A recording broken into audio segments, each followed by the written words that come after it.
everyone. I am back with another coding challenge. I hope everyone is having an awesome day. Let's go ahead and get started with this one. This one is quite simple.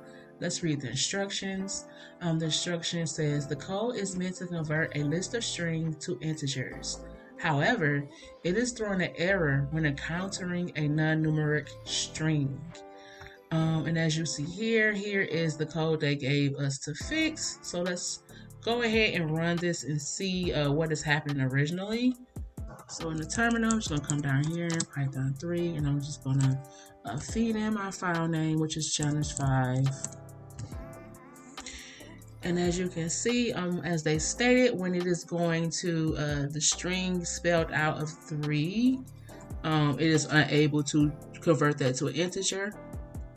Because it is actually the word and not an actual number within a string like the 1 and 2. So the way I will solve this is I will use the isNumeric method to check and make sure whatever index is at is actually a number, and then we'll just return whichever ones are indeed numbers instead. So here in their list comprehension, what I'm going to add an if statement. So I'll just say if the particular index they are on, which is I, is numeric. And what that'll do is it'll check and see if it is actually a number within that string. And then if it's a number, that is when we will convert that number and add it into the new list. So let's run this and see if it is working correctly. I'm going to go ahead and clear this out, and then we'll rerun it and see what happens.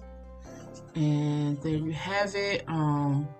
It's just returning the 1 and the 2, and it's not throwing an error because 3 is not a numeric, so it is not going to even try to convert that into an integer.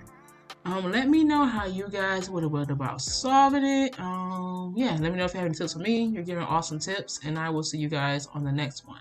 Bye bye.